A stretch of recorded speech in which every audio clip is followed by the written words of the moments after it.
My opponent speaks of gay marriage and the containment of homosexuality, when neither of these terms are inclusive to all members of the LGBTQIAP community. Not only has she not recognized the importance of the phrase same-sex marriage, for even heterosexual relationships between, for example, a trans man and a woman, are denied to the fact that the state does not recognize the trans community or their members' gender identities as legitimate. My opponent dismantled the religious rights argument that marriage has always been a heterosexual institution and thus should remain such.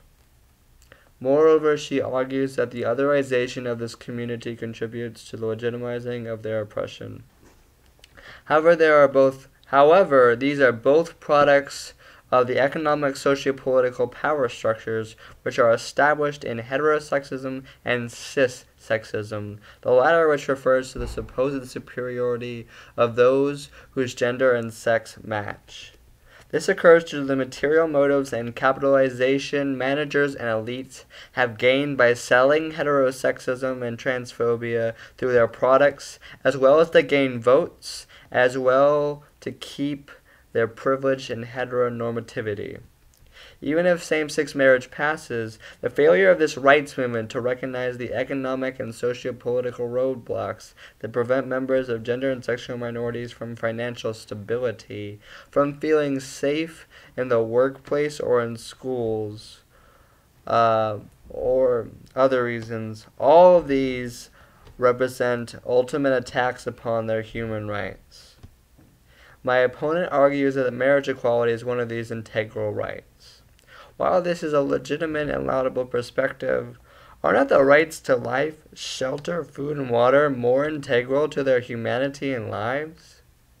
How can one deny the grave importance of anti-discriminatory policy when 20% of homeless youth are members of this community?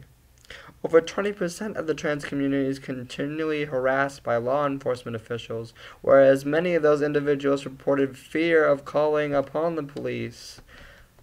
The American Progress Organization stated that the National Survey of Family Growth found that 24% of lesbian and bisexual women between the ages of 18 and 44 are living in poverty, in contrast to only 19% of heterosexual women.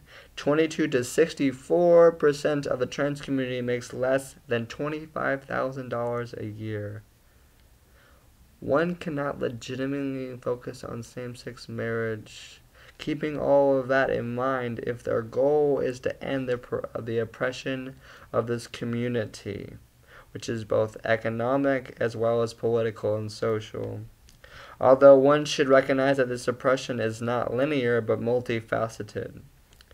Even within the trans community itself, trans people of color are far more likely to be denied medical coverage, to be in grave poverty, unemployment, or to be HIV positive than their white counterparts. These members are even more likely to be harassed by the police than any other member of the queer community. If one is to ensure that there and all voices of the queer community are heard, which would thus dismantle various objectifications of this community, one must attack these problems at their base, which are derived from the capitalization and the foundation of privilege on the disenfranchisement of this community, to gain solidarity from not only allies but within the community across boundaries of gender identity, race, sex, sexual orientation, etc., to dismantle the economic and socio-political oppression within the workplace, which would ultimately lead to the spread of equality to other sectors of American society. Historically, this has been made true and relatable due to the struggle of Western and Eastern immigrants in this country, who in the early 20th century ensured through unionizing and direct action the end of child labor, the right to a safe working environment, and the establishment of a minimum wage. As members of this community, nation, and world, we should look back on the history of all oppressed peoples to ensure a movement towards their humanity.